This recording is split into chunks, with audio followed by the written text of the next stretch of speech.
Let's talk about what we need to discuss today. I want to talk about humanitarianism. And it's not just a word, it's a concept. It's a key concept that actually defines societies and the value that human beings place on themselves inside and within societies. What is humanitarianism? I'll tell you what it is. It's valuing life, it's valuing health, and it's valuing dignity. Saving life, protecting health, and that means relieving suffering, relieving pain, treating people in need at the time and under the conditions that they need it, which very often are not ideal, especially in the emergency medical provider world. Finally, human dignity. Human beings, we as a society, have elected amongst ourselves to promote these ideals and to protect the individuals that seek to promote them. And that's what we call the humanitarian compact. The humanitarian compact means that we place the protection of life, the protection of health, and the protection of dignity of people, we place that as a priority above everything else that we do. Even in conflict, even in armed conflict, even in political dispute, even in social turmoil, and even in warfare. That means providers of emergency medical aid have a recognized, protected status. It's regarded as in everybody's interests. It should be everybody's core value to protect the work of those that seek to relieve the suffering of others. And that should be a priority. It's not my priority. It's actually a priority of the United Nations. It's a worldwide priority. It's codified in the Geneva Conventions. It's codified in the Declaration of Geneva. And it's recognized by all countries in the world, even at the most calamitous times. For example, warfare. When you have two states that have elected to go to war with each other, with a casus belli, that they have agreed that they will settle their dispute using lethal means. Even in warfare, there are laws and rules that govern warfare. They're called the law of armed conflict, or international humanitarian law. And the first rule is humanity. And after humanity comes military necessity, precaution, distinction, and proportionality. The last four are all designed for armed forces to use the least amount of force necessary to achieve a legitimate objective. But what's the first principle? Humanity. The suffering of combatants should be minimized. Combatants are entitled to receive medical care. Enemy combatants are entitled to receive the same quality of medical care according to priority as the other side's combatants. And these principles, their essence doesn't just reside in warfare. It applies in conflict within societies.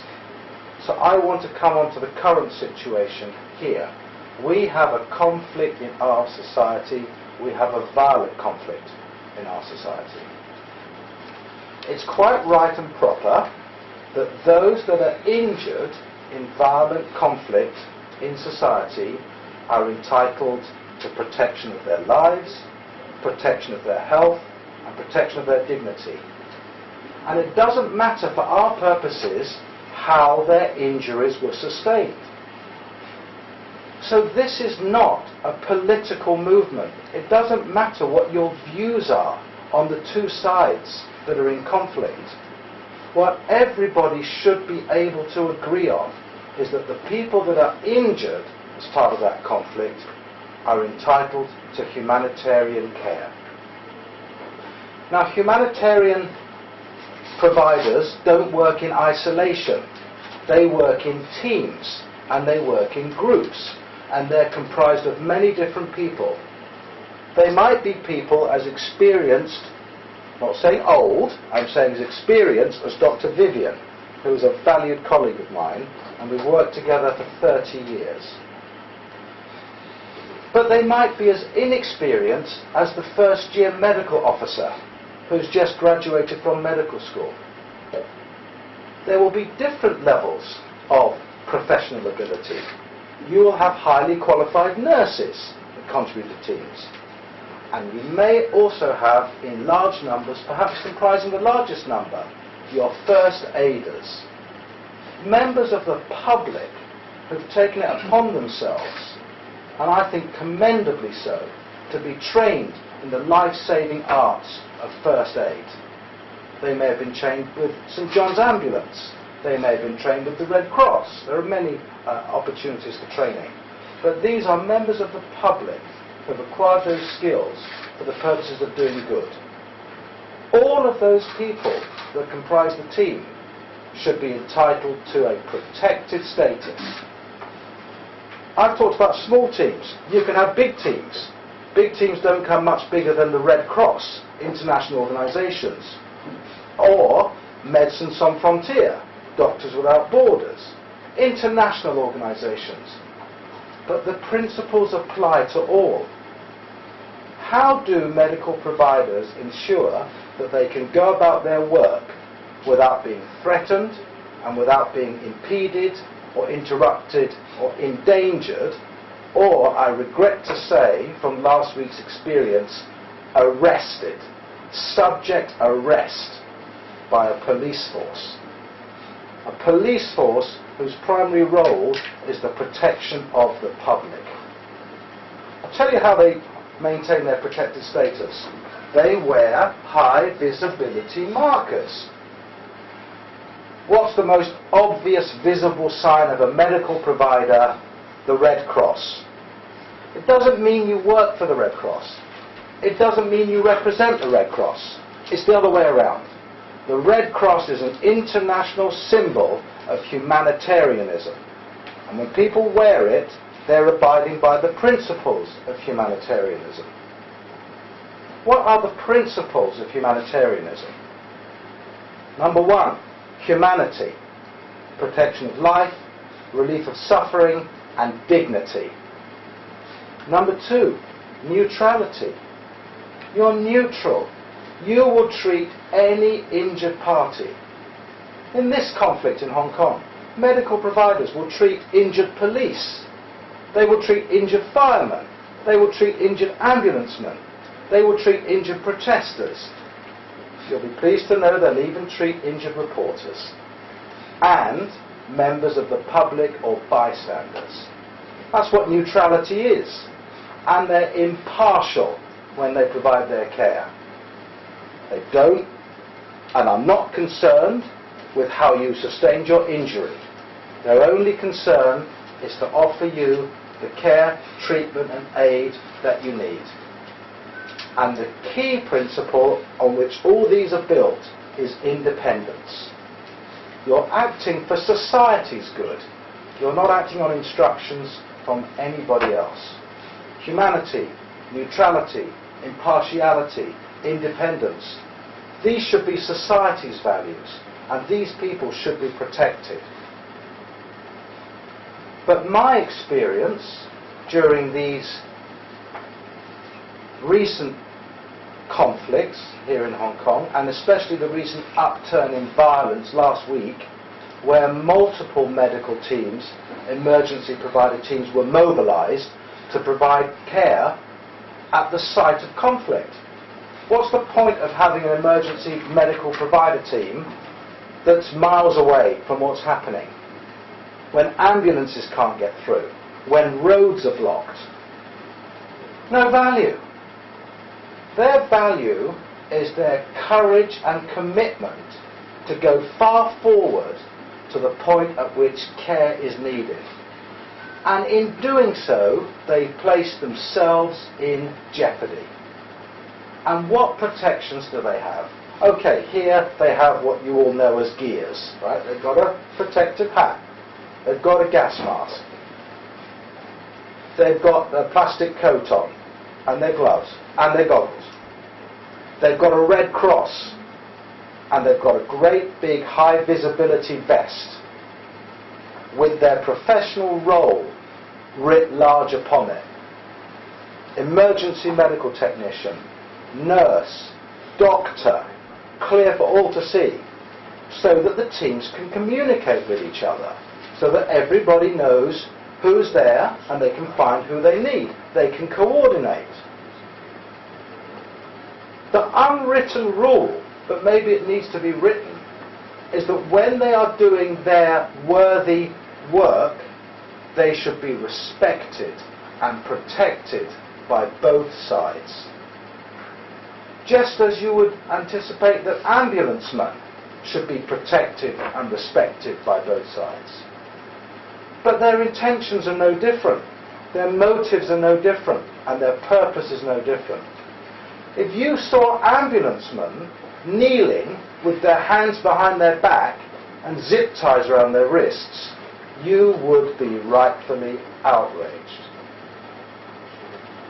Just as I was outraged last Sunday to see a team of medical emergency providers that I had been working with, coordinating together with, and we had been working at the Poly U campus that day, and we were aware of the extent of the conflict, we were aware of the extent of the violence, we had seen the number of injuries and the injuries of warfare. Gas, choking, burning, flames, burn injuries, batons, broken bones, dislocated joints, rubber bullet wounds, projectile wounds, in the face, on the head, unconscious, in the body. Gas canisters, tear gas canisters, still on fire when they hit the individuals that they were aimed at. These are the injuries of warfare.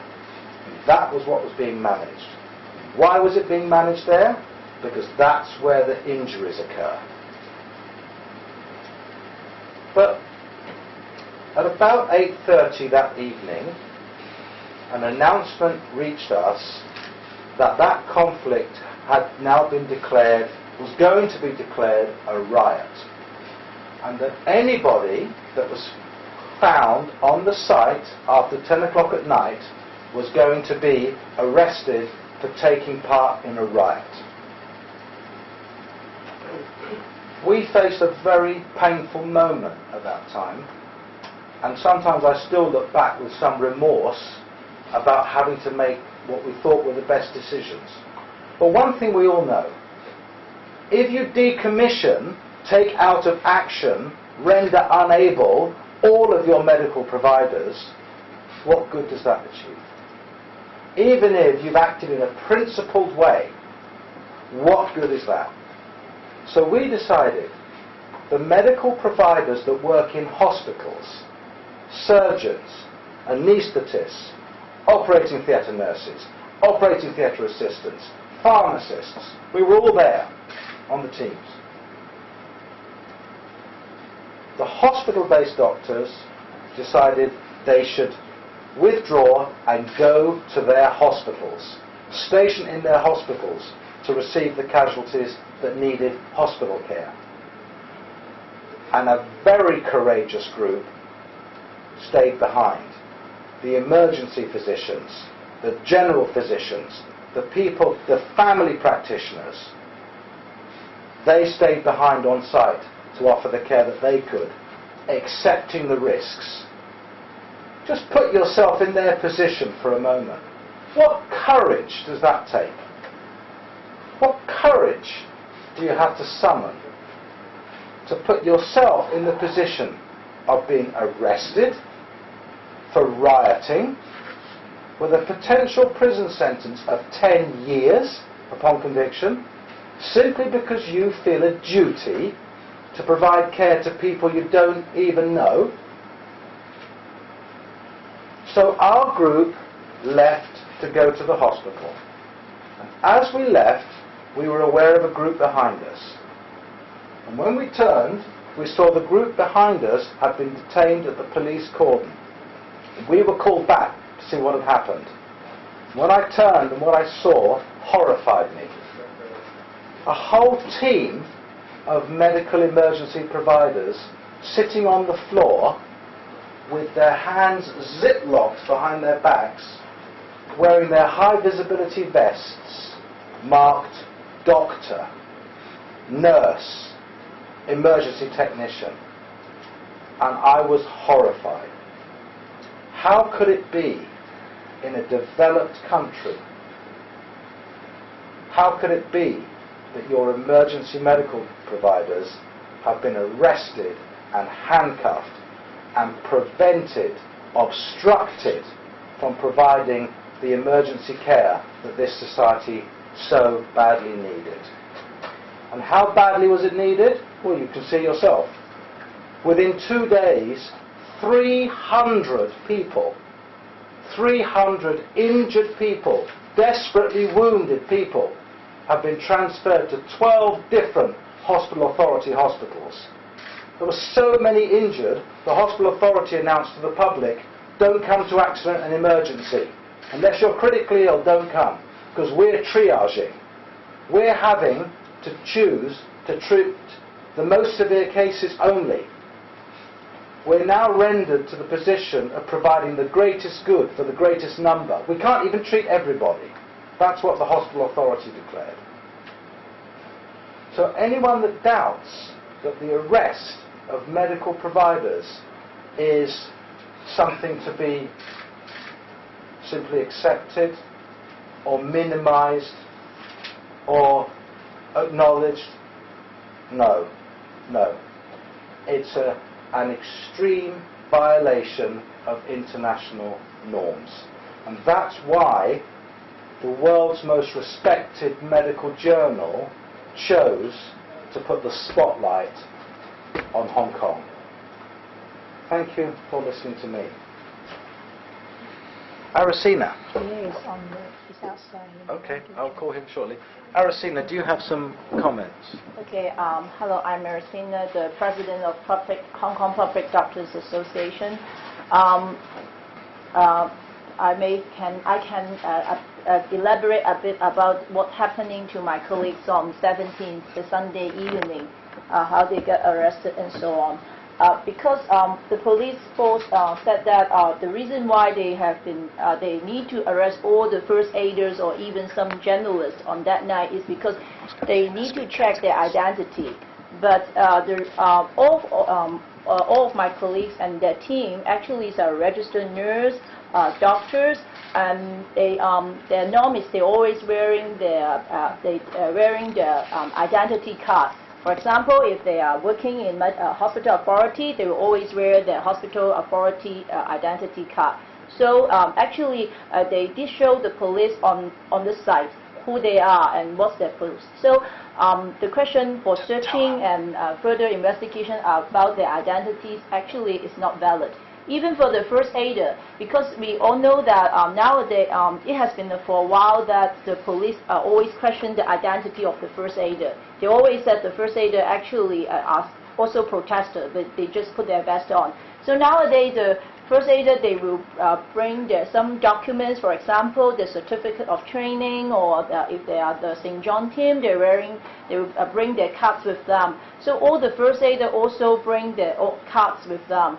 So the reason why the police still choose to arrest them, bring them to the police station, actually we can understand clearly. However, most of my colleagues who have been arrested on 17th, they have spent about 24 hours in the police station. They have been treated nicely. They have not been beaten. But however, they are not released free. They're all my nurses and doctors and some first aider. They are released with the bow on them. So, do I need to repeat in Cantonese again? I think it would be good to have a contribution in local language. Okay. 我係香港公共醫療醫生協會主席馬仲儀啦。咁或者我喺度都講多少少，當晚就即係我哋有護士啦同埋醫生嘅即係被捕嘅情況。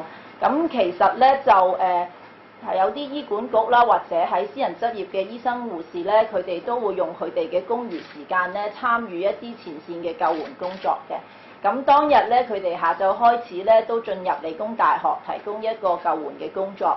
咁樣就其實當8點幾嘅時候咧，即係警方已經講話可能咧理工大學會定性為一個暴動咧，佢哋知道嗰個環境都係比較惡劣，咁佢哋都即係作出一個取捨之後，就決定其實已經開始揾路離開理工大學㗎啦。咁其實佢哋都嘗試過幾個唔同嘅途徑。包括最後咧嘗試經咧，即係警方提供喺佢嗰個面書上面提供嗰個 Y call 個途徑離開嘅。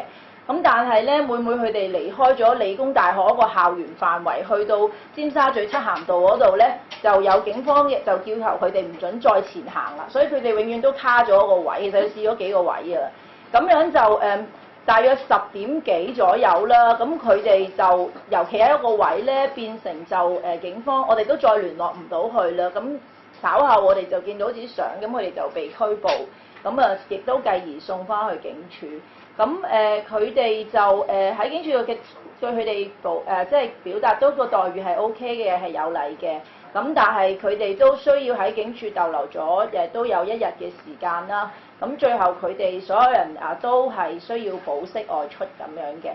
咁大約其實我當日咧，佢哋所有嘅同事都有帶一啲身份證明文件啦，證明佢哋即係一個醫生啊、護士啊，或者佢哋如果係一個前線救護人員，係有一啲嘅譬如一啲證書啊，其實佢哋係有晒身份證明嘅，就並不如警方講需要即係扣押佢哋再作身份嘅調查，所以大部分都有身份嘅證明。佢哋都當時有同警方 show 出嚟，話俾佢哋聽佢哋係啲咩身份嘅。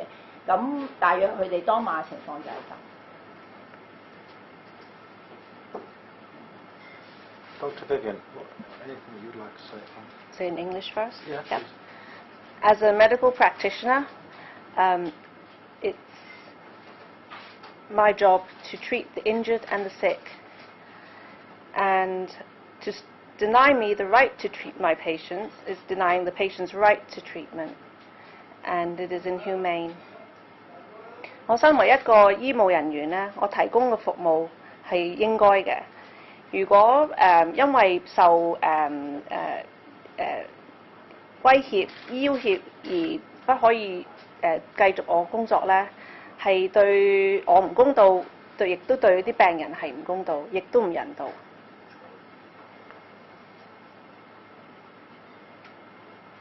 好意思，可唔可以兩位女士坐過一位？ OK。係啦，因為我哋啲咪喺中間。Oh, sorry，對唔住。唔該晒你啊。OK。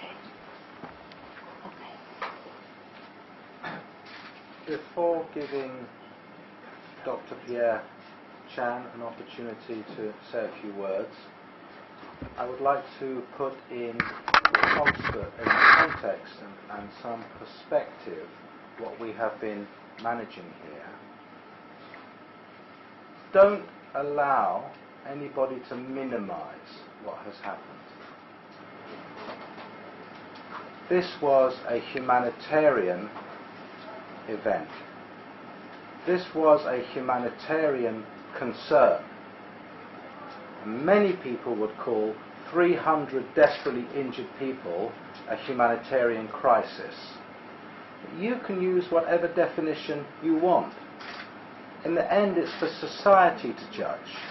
But how do you judge what is a humanitarian incident? What are the features? Violence, damage, need for treatment of the injured. And what is a complex humanitarian incident? When there is hindrance to the emergency services that provide the treatment that the injured need. So anybody that seeks to argue that this was not a humanitarian crisis, I agree with them. This was a complex humanitarian crisis because it was impeding itself. Don't let anybody minimize it for you or seek to distract you on the key narrative. Pierre, any points that you would like to raise or anything from your experience? You might come in during question time. Okay. I would say one last thing. The international community has recognized this as a pivotal event, and that's by dint of the reputation and standing of the Lancet and their recognition that not only were individual volunteers impeded, and not only were their protections violated, were they actually arrested and detained and removed from their ability to provide their services to society, but you can then see when you had the desperate need for care, and all of us were aware of the calls were going out amongst the public in society. There are students, there are sons and daughters. Whatever your view on the sides of the conflict, how they receive their injuries should be immaterial to everybody here. You can judge the merits of their actions and the merits of the people on the other side of the debate. Judge them later.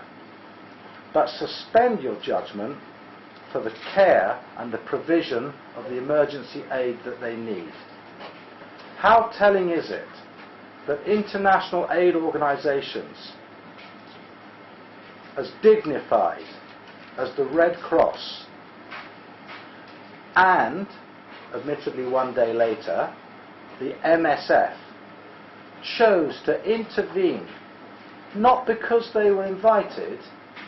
They recognized a humanitarian need and they interposed of their own volition. And that itself is striking. So that is the experience and the perspective that we would like to bring today. We have some time now for questions. We have some time now for questions, and if your questions are particularly probing, we might even get a comment from our legislator. I should say we'll take questions in English or Cantonese, but I will pass on accordingly. Hello, Dr. Mann. I'm Dominic from Now TV. I would like to know more about what was your duty when you were in the Polyview campus. How many doctors in your group, and when you knew that the police is likely to declare that the people who helped them are committing a riot, and what was your feeling about that? What is your comment on the police declaration? And I would like to ask 馬小姐啦，其實你點樣睇即係警方呢個做法啦？同埋其實你哋個組織嗰度啦，又或者會唔會收到一啲醫生嘅求助，就係其實佢哋係被捕之後係真係被落案控告咗咧？咁同埋如果係嘅話，其實你會點樣協助佢哋，或者點樣同警方去溝通？Thank you. It's the duty of emergency care providers not simply to turn up, to put on a bright-coloured vest and a red cross and stick up their hand and say, I'm here to help. it's their duty to organise themselves to establish a system for the delivery of care so that they can actually provide for the needs of the injured.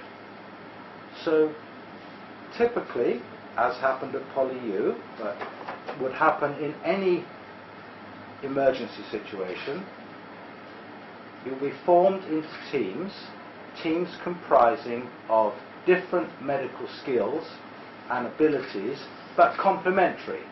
So, for example, a typical team may have an emergency doctor, may have a general practitioner, may have a surgeon, and an anaesthetist.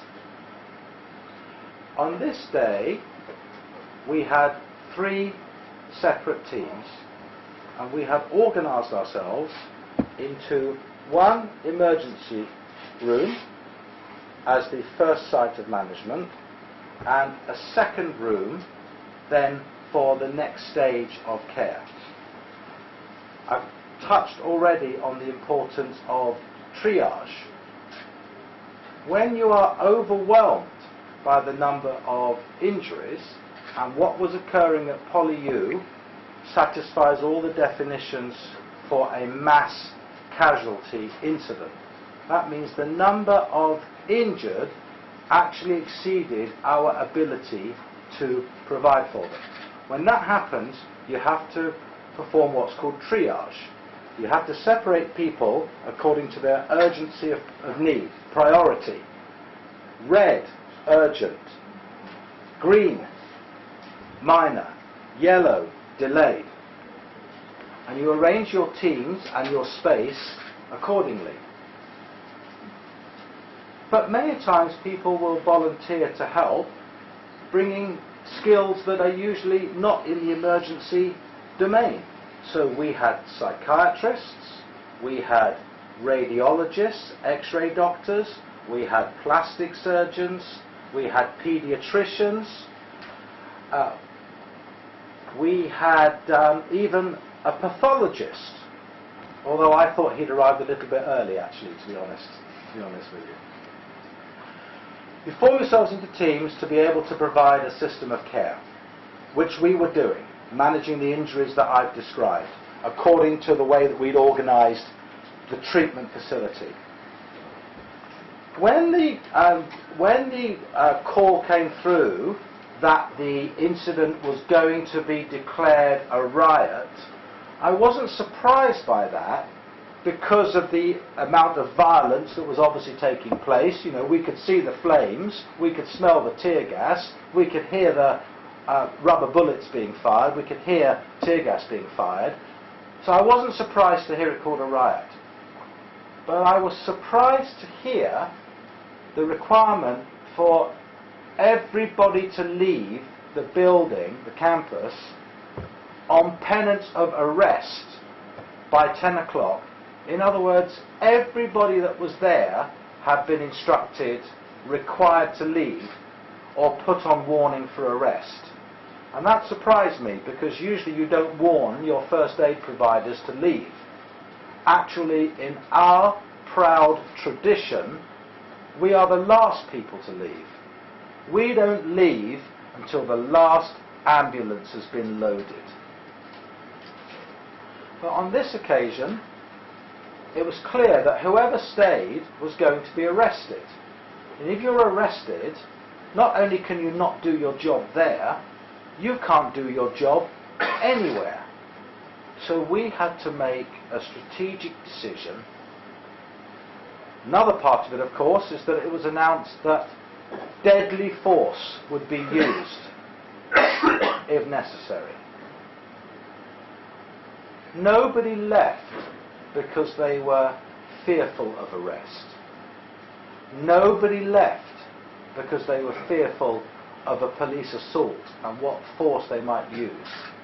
They left because of the knowledge that if they were arrested there, they would not be able to provide their professional abilities to anybody else, anywhere else.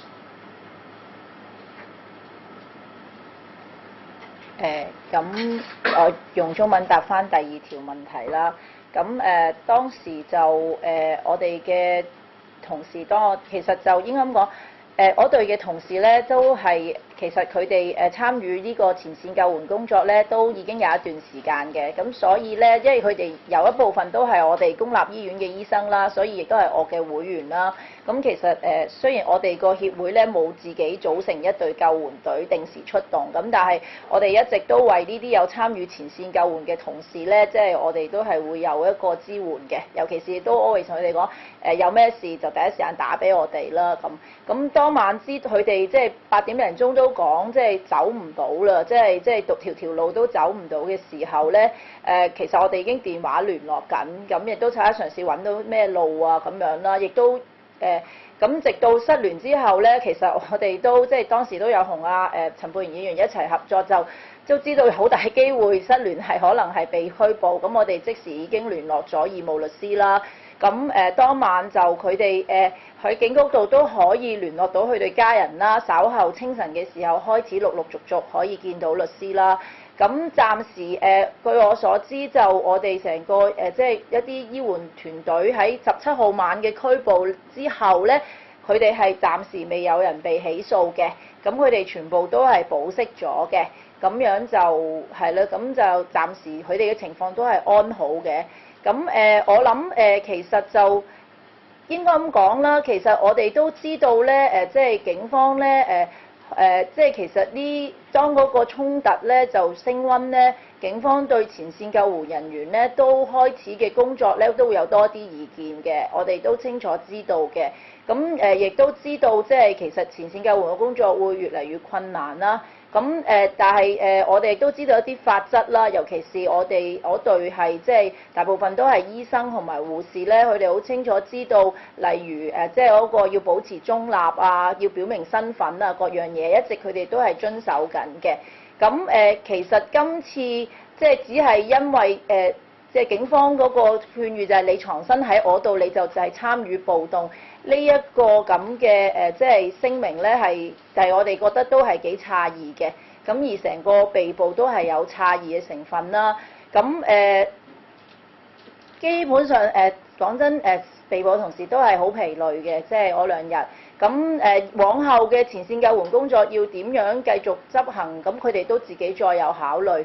咁但係就其實好坦白講，亦都曾經即係有人會質疑點解即係同事要行到去咁前，去到嗰個衝突嘅地點去做前線救援工作咧？我哋香港嘅醫院有咁多間，我哋又有即係一啲救護車，點解唔可以讓佢哋就去到醫管局先治理咧？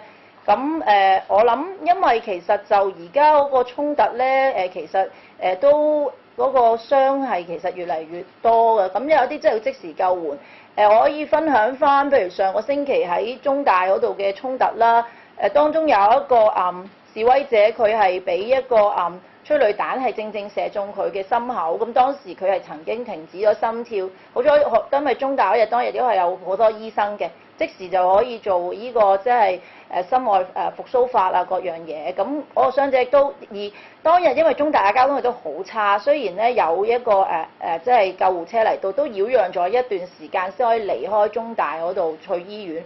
咁如果你話當場係冇醫生咧，其實嗰個傷者就可以由救到變到救唔到㗎啦。咁同埋醫生喺嗰個前線嗰個其中一個位置就係可以分辨到邊啲傷者一定需要去醫院啦，一啲傷者或者可能經過當場急救就可以唔使去醫院。因為事實上有好多示威者佢哋到依刻都係好抗拒去醫院，佢哋需要醫生話俾你真係一定要去。但係同樣地，譬如有一啲市民啊，咁其實佢哋只係傷勢非常之輕，如果佢哋全部湧晒醫院，我相信我哋醫管局醫院亦都處理唔到咁多傷者咯。想問下，即係大概幾多人係被捕之後保釋翻？即係你哋所了解。其實嗰個團隊都有幾多人嘅，咁我唔係接觸晒所有啦，所有都保釋咗出嚟嘅。咁我個人知道醫生就大約6-7個到啦，咁護士嘅數量應該仲有一啲，但係我個實際數字我唔係太清楚，但係會比醫生多嘅。The police reasoning for making these arrests is to determine, whether first aiders are actually protesters. Even with official documents and identification, they're still making these arrests. And it's mainly the frontline officers making these arrests. So do you think that these officers, these frontline officers that are making the arrests, lack the training and knowledge to identify certified medical professionals, or are they just intentionally obstructing medical staff from doing their duty as well? So I think you've raised a really key and important point, and it goes towards values in society. I fully appreciate that there has been an assertion that police intelligence suggests that some protesters have been masquerading as first aiders. Now, I don't have any first-hand experience of that myself, but I understand that's the assertion that's been made. So now we have an interesting set of priorities to order. What is society's priority?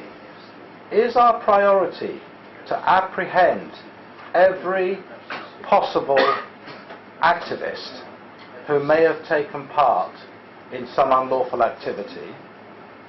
Or is our priority to ensure that those that provide for health care, emergency care and life-saving duty are protected? What's our priority? If you want to make sure that there is no chance that any possible individual that's participated in an unlawful activity escapes, then you had better arrest everybody, if that's your priority. But if your priority is health and life and dignity, perhaps you need to be rather more selective in the way that you apply your procedures. For example, doctors and nurses in Hong Kong are registered with their respective professional bodies, the Medical Council of Hong Kong and the Nursing Council of Hong Kong. All doctors and nurses that day would be able to show their identity documents and their medical registration number, and for nurses their nursing license. So those individuals could simply have been registered by the police. Documented, registered and authenticated. And that's what should have been done, because the priority should have been to get these life-saving individuals back in the community. Not to seem to make an example of them by cuffing them with zip cords and having them sit like terrorists. Now, that's what should have been done, but it wasn't done. Now, as for why that was done, I don't think that I'm in a position to speculate. But the fact that it was done has proved sufficiently shocking and disturbing to the international community that I think most people have at least a distaste for what happened, and perhaps at most a disgust for what happened, because their professional identities could have easily been confirmed. And there's another point here. Arresting doctors and nurses has a chilling effect on the willingness of other doctors and nurses to volunteer to provide their services. What sort of society wants to deter first aiders, emergency doctors and lifesavers? What sort of society wants to deter them from volunteering? That's not a society that I think any reasonable person wants to live in. Because actually, everybody at some time in their lives will need an emergency medical provider. You could be a policeman. You could be a fireman. You could be an ambulanceman, a protester, a reporter, a member of the public. You need the care you need at the time and point that you need it. And everybody better pray that there's a provider there in that moment. But thank you for the question. Hi, this is Dr. Melissa from South Carolina. Yes. So following the experiences in point of view, are you guys going to have any sort of follow-up with the police or the authorities on the treatments that the emergency medical providers have been faced? And also in the future, looking ahead, will there be any change in strategies when the emergency medical providers are going to provide care in protest states? First of all, there are many issues in the public healthcare sectors in recent months is related to the police. Most of the time we discuss it with the hospital authority or with the Food and Health Bureau, try to ask them to discuss it with the Security Bureau. However, the communication seems not going very well, and most of our concern and queries has not been settled. About the future plans of our colleagues going on for the frontline first aid job, I think it's really a very difficult situation.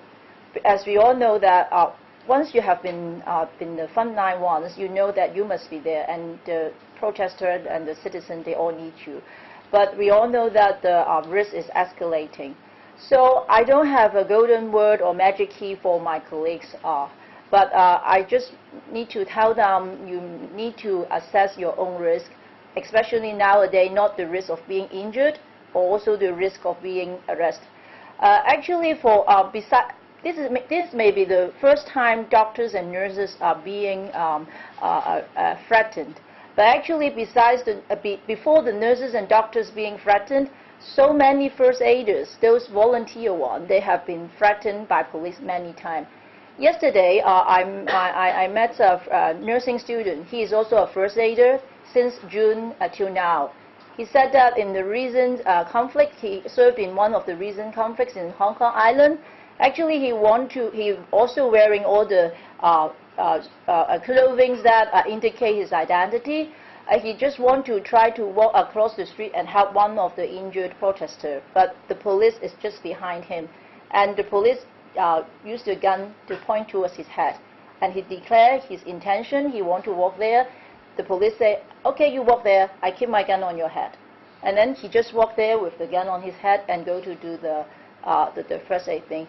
Nowadays, our frontline first aiders, they have been trained to be so brave that actually sometimes they are polite to the police, but also sometimes they ignore those threatening from the police. But I would like to say that although I personally don't own a team of volunteer first aider, but I have encountered with them on some sheltering. Maybe sometimes they will go to the shelter, some churches to refill their stuff or help us. They are all very professional and very polite. And actually, they know what they're doing. Maybe some of them are young. They are not professional healthcare workers, but they are professional in the sense, in terms of the knowledge in first aid and also the standard and so on. I would like to add a comment. Despite this incident, my hope is that this is actually an isolated incident, and perhaps there was a misjudgment at the scene. Now, I fully acknowledge that it is has been extremely challenging indeed for the police force to respond to the crowd control demands of a violent protest. I absolutely recognize that, and I understand that there are police officers placed in threat and in jeopardy, rocks being thrown, flaming arrows being fired, petrol bombs. It's dangerous for the police as well. My firm belief is that the police have as much interest in protecting emergency medical workers, volunteers, international organizations, and our own ambulance service. I actually believe that the police are committed to that. And you've talked about strategy, Elizabeth.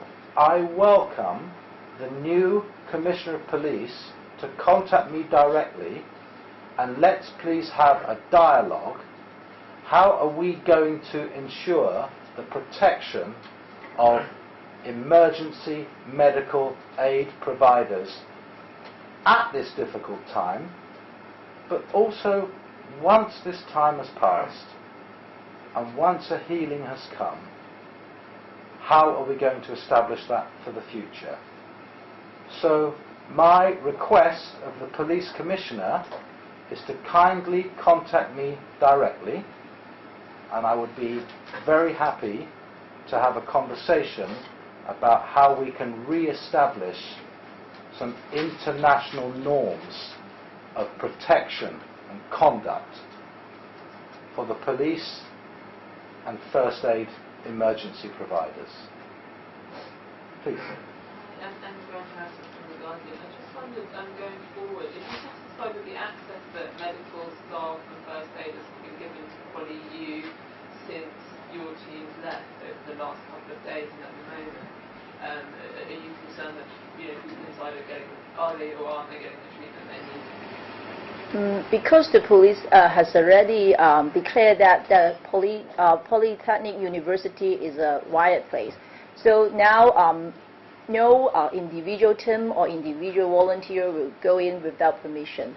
So that's why they organize the Red Cross or the MSF, those well-known bodies, they go in. However, they must get the police permission as well.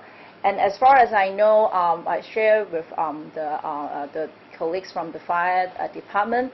They have they have sent several fire ambulance over near the Polytechnic University, and they got several crews of the paramedics there, so they are allowed to go in to provide medical care. And actually, as I remember, in the last few days, they have bring out 20 or 30 something injured every day, or even more. But now there are, as far as I know, there are still maybe around 100 of protesters inside, and maybe some of them are sick or injured. I remember that paramedics are still around that area. But other voluntary individual teams or doctors are not allowed to go in because that place is completely surrounded by the police, and you must get the permission to go in. Yes, now the service is mainly provided by the paramedics of the fire and ambulance department. Yeah, could I ask you to comment at this point, because I think you showed great leadership by going into PolyU the other day, taking part in a press conference with a group of first aiders who you then were able to escort from the premises. And could you please perhaps just touch on their sentiments at the time and your comments on how they were handled after exiting their university? Sorry to put you on the spot, but I think it's quite pertinent now. Yes, I just tell you a story about why. That's okay. I just tell you a story why I was in the PolyU, and someone think that I was detained and also trapped in the PolyU University at some time, but in fact I'm not. I'm not in the PolyU on Sunday or Saturday. And when the time that where the first aiders and also doctors were arrested. And on Monday, I was around the police station to help the doctors and nurses. Yeah? And on Tuesday, and then on Monday night, some nurses, first aider inside the Poly University, just phoned my office, electrical office, to ask for help. And I just contact them through phone call and then some advice. And you may know that on Sunday and also Monday, no one can go into the Poly University. And on Monday night and Tuesday, there was some changes. That some teachers, principals, and some people could go into the Poly University with the permission of the police. And that's why on Tuesday night, I tried to, I went to the site in Chungsha around the Poly University and tried to see whether I can go in or not. I just try. And at the time, after some negotiation, and the police allowed me to go in. And there was time of, I remember very clearly because it is 7:30 night on Tuesday. Why I remember it very exactly? Because when I stepped in, and I just called the first aiders and nurses that contacted me on Monday night, and they told me their place, and then when I go into that, they told me that they prepared the press conference, as you know, and then they invited me whether I joined or not, and that's why I remember the time exactly, because I just stepped in. I went to that checking point at around 6, and then I managed to step into the Poly University at 7:30, and then 8 o'clock, the press conference occurred. And the objective for me to go to Poly University is to visit initially, but eventually you may know that eventually Kim Yun and I were able to bring around 60 first batch, 6 first aiders to walk out to Poly universities, and also under the police control, and then checking and also registration, and then they were able to go home after that. That was the first batch on Tuesday night. And then subsequently, I do another 2 rounds on Wednesday nights. Some was reported, and one was reported, and one we will not know.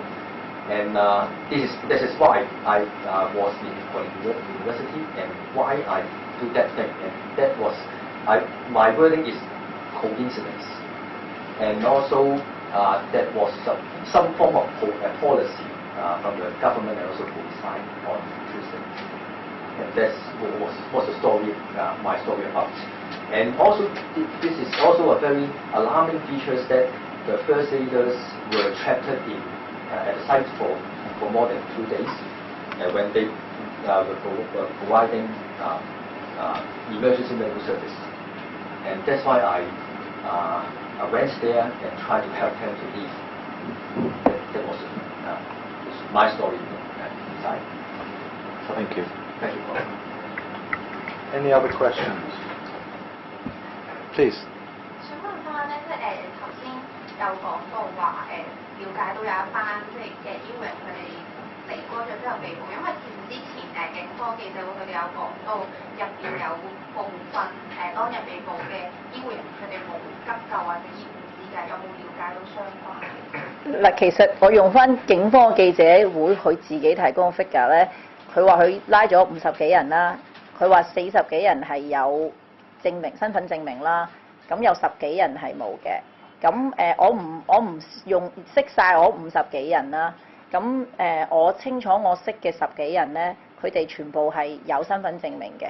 咁而係根據我同事嘅反應咧，佢係當場已經俾咗個身份證明咧，當場嘅警員㗎啦。咁所以亦都係我哋唔係太明白，當佢已經當場查證到身份嘅時候，點解仲要係作出一個拘捕啦？即係包括綁上索帶啊、坐喺地上啊咁樣嘅情況。之後亦都唔係話去到警局咧，好快就係釋放佢哋嘅。亦都即係同其他被捕人士一樣，需要見到律師啦、錄口供啦，經過一整日嘅調查咧，佢哋喺第2日嘅即係差唔多24小時先釋放嘅，而佢哋係需要係經過保釋嘅，並非完全無罪咁樣行出個警局嘅。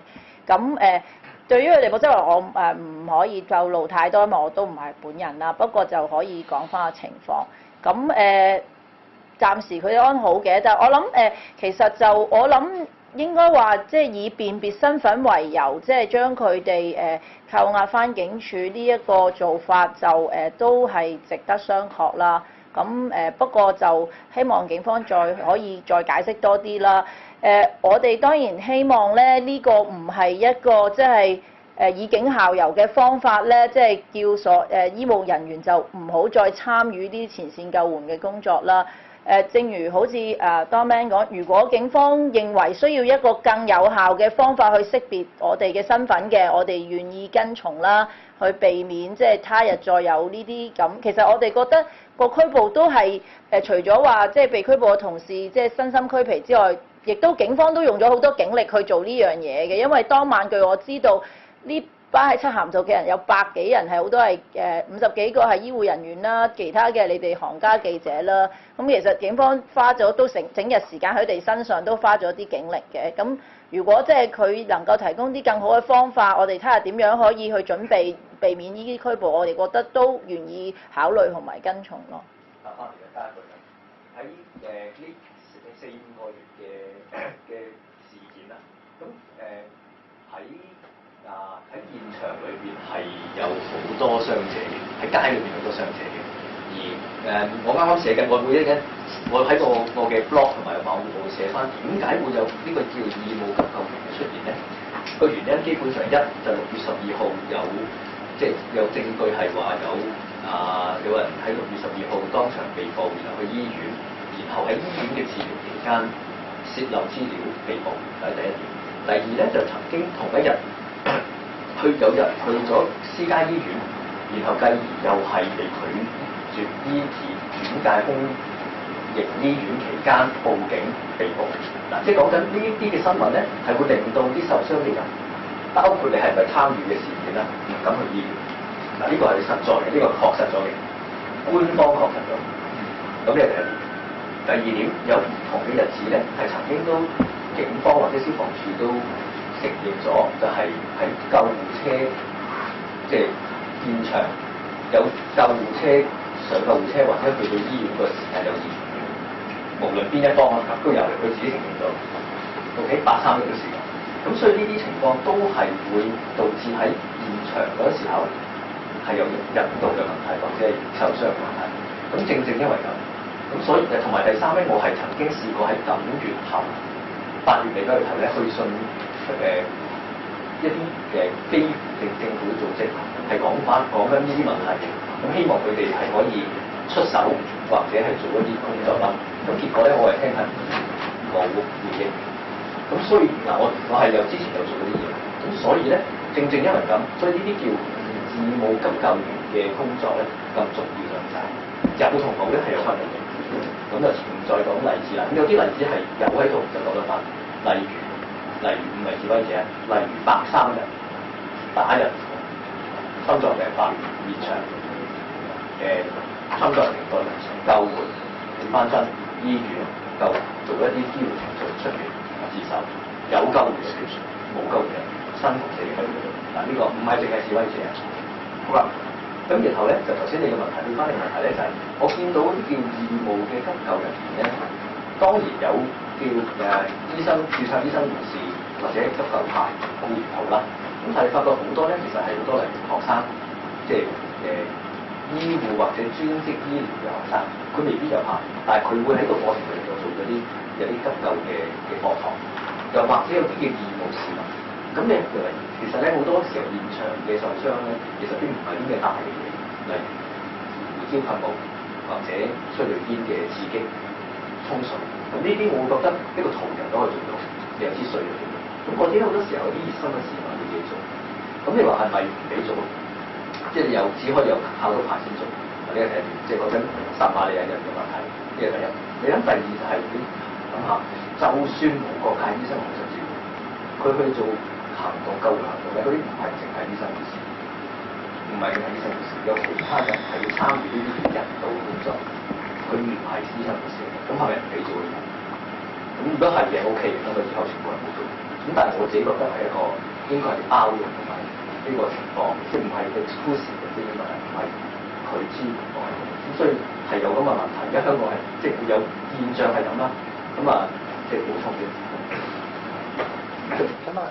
I'm just going to say a word about the organisation of care and how important the first aiders are. Because on first view, you might think that these are people that have attended a couple of sessions with St John's Ambulance or Red Cross or some other first aid certificate course, And you might think, oh, well, they're only just a little bit qualified, or maybe they've not even completed the course. But I want to explain the concept of care at the front of a conflict and to contrast it with care a little bit further away. Care at the front is the most dangerous place to be. You can even call it care under fire. They're actually within range of all the dangerous things that are being used, all the violence. And first aiders, although they're not doctors and they're not nurses, they actually provide all of the essential care that can be provided when you're in a care under fire situation. They make sure that people can breathe. If something's bleeding, they press on it. And if somebody's unconscious, they get them further back. So the job of the first aider is to manage the immediate threat to health and well-being using very simple means, something that can be taught on a first aid certificate course, but they put themselves in grave and immediate danger when they're doing it. But their job is to transfer the injured person further back to where the next level of care is, where the doctors and nurses and the organised groups are in what you've organised as your medical treatment, with your triage that we talked about, the red urgents, the green minors and the yellows delayed in the middle. And then the job of an ambulance is to transfer people from there even further backwards to a hospital where you have the next level of care, which is where the surgeons and the anaesthetists and the other emergency doctors based in the hospital and the physicians, that's where they do their job. So let nobody here underestimate, diminish or minimise the role of courageous first aiders in the care of people in conflict. They actually have all the abilities and qualifications needed to actually provide what can be provided for at the most hostile part of a conflict, and nobody could do more. Not even a surgeon of 30 years experience, or an anaesthetist of 30 years experience, or a cardiologist, or anybody. Nobody could do more under those conditions. So they are perfectly well qualified to do what they do, and we shouldn't be besmirching them. We should be thanking them. We shouldn't be doubting them. We should be applauding them. And it's not until you need them that you appreciate how essential they are. A very motivated, courageous and moral group of people. Sorry, there was going to be one more. I beg your pardon. Enjoy. I have a question for Dr. Mann. Is that we all know that many protesters were very reluctant to receive medical services from public hospitals in the fear of being arrested or in fear of exposing their home viruses. So I want to ask you, would you see a great need for underground medical services even after very violent clashes? Like right now, even things are quiet down a bit. But do you see the cities do have the humanitarian problem or even crisis in terms of people who need help after these clashes who dare not to go to hospital and receive medical services? I absolutely appreciate the sentiment and the importance of the question. I'll say this. It's well documented in any conflict that if people cannot trust the hospital system that's available to them, outcomes are always worse. People have to be able to trust their medical care system, and that trust should be demonstrated. That trust should be demonstrated in privacy. That trust should be demonstrated in their right to receive care without being harassed. Does anybody here want to speak further about other avenues of care? I'm mindful I'm mindful that we have gone over time, and I do appreciate the sentiment of the question, and it's a little bit away from the main thrust of what we've been discussing. But if anybody would like to speak to it, even as a concept or their own personal knowledge, I think now is a good time to do that. It's said that, as Dr. Mann said, Hong Kong, we are a very populated city, a small city with many hospitals nearby. You don't need to drive 2 or 3 hours to a hospital. But it's also said that our young protesters, all those hospitals are actually located near to them, but they just don't dare to go in. I must tell you that maybe you read from other previous report, actually most of the protesters, especially those who are not arrested, actually they are seeking medical care from those underground or clinic, or they are seeking care with hiding their action or identities in some private clinic. The reason why, I think, first of all, is the conceptual problem. As what Pierre said, the first police inpatient arrest in the hospital on 12th of June actually has broken the hearts of many protesters or even citizens or even the healthcare profession. And then nowadays, they don't want, no protester want to even leave a trace of information in the public healthcare system. They just want to do it, get the medical attention in the private system. But on the other hand, they are actually financially not in a very good situation. That's why we know that there are funding for paying their medical bill. And then also, I know that there are some, even besides the secret clinic, nowadays they have secret team of nurses how to help them to take care of their wound, because they do need dressing, because some of them, they got their wound taken care on the site, maybe some suture and everything, but they do need weeks of dressing and so on. I know that there are even some group of nurses, they're providing secret nursing team to provide them wound care, because wound care is also important. I know it's a bit out of the today press conference aspect, but we all know that no matter in the Chinese university or in the Polytechnic University, those protesters inside, they also got severe psychological stress and problem. And actually, maybe Dorman can share with you more. During the negotiation and discussion with the protester, try to ask them to put down their weapons, try to ask them to walk out the site, the war zone. Actually, they need counseling and also need to address their psychological need. So there are also other maybe non-official psychological hotline supporting them. So actually, I think maybe this is the first time I ever known that in Hong Kong we have so many secret things or non-official medical support we ever have. That's only happened in these few months. Everything just get organized at a very short period of time. Just a supplement. I still think the public and also private healthcare system in Hong Kong are still intact. The problem is that the injured people or protesters did not want to go to the hospital, not because of medical problem.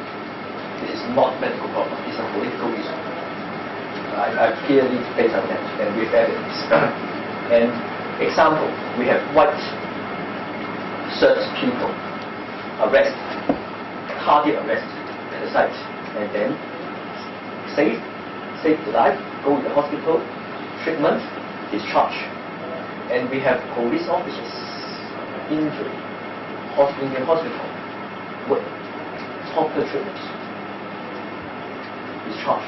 Not only the citizens and local protesters, different colors of people can go to the hospital and proper treatment.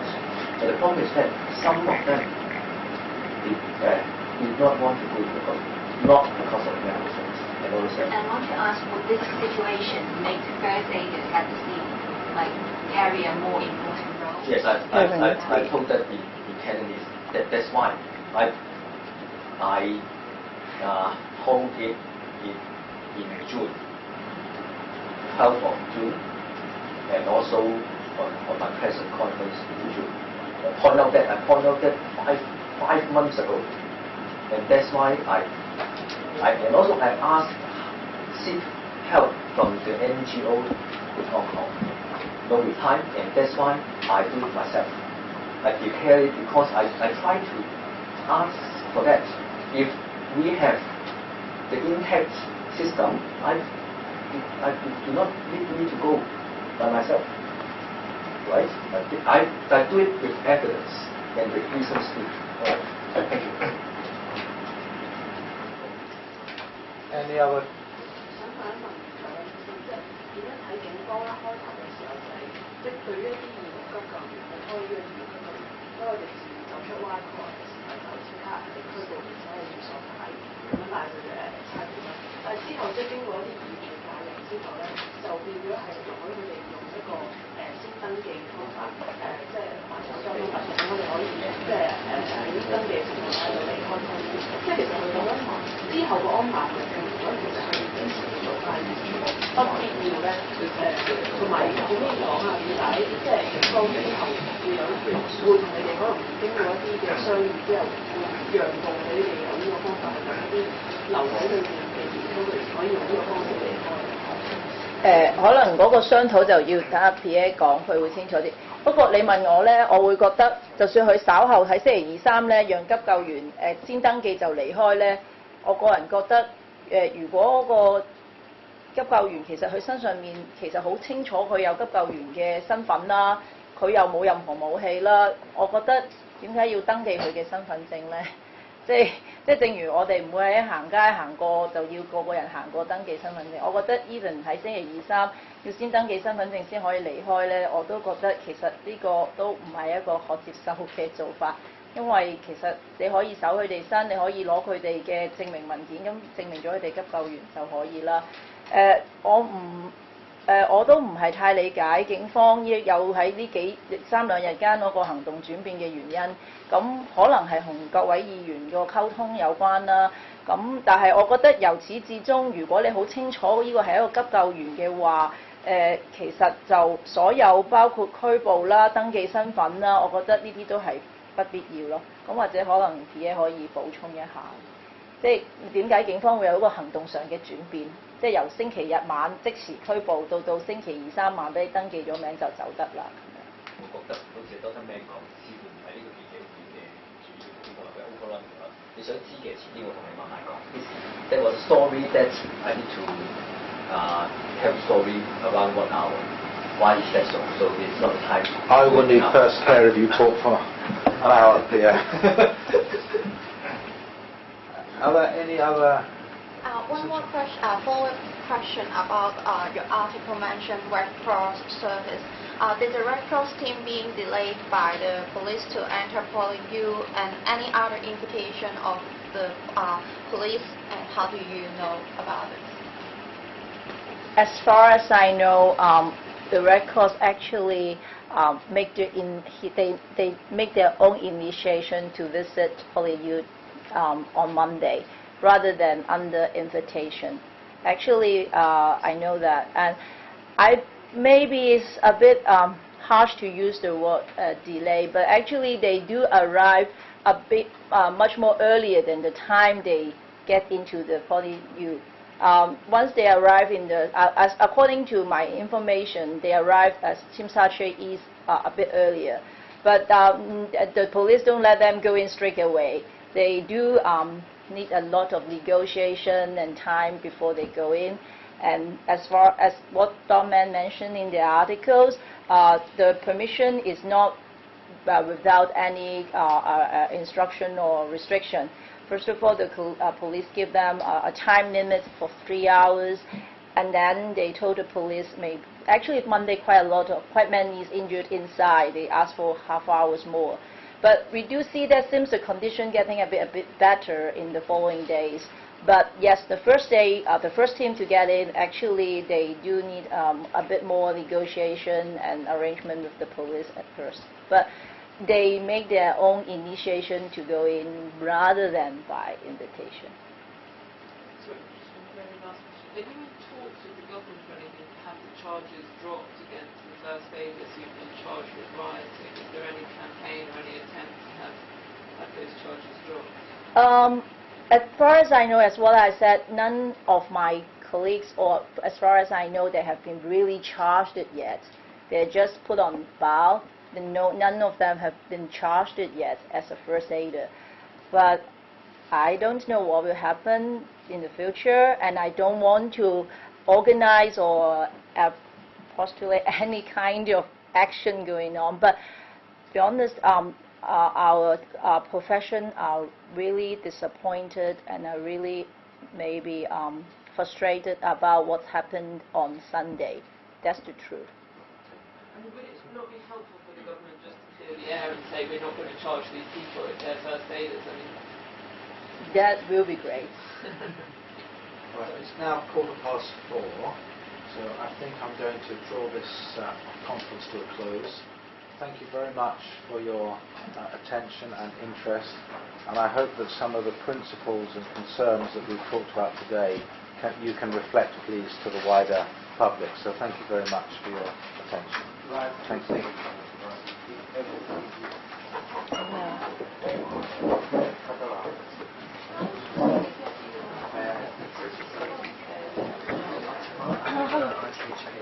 Oh, hello. You are okay.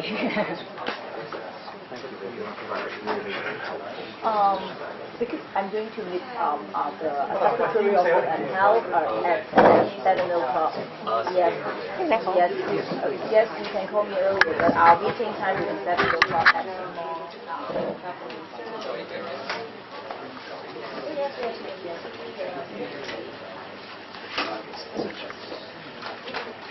Yes.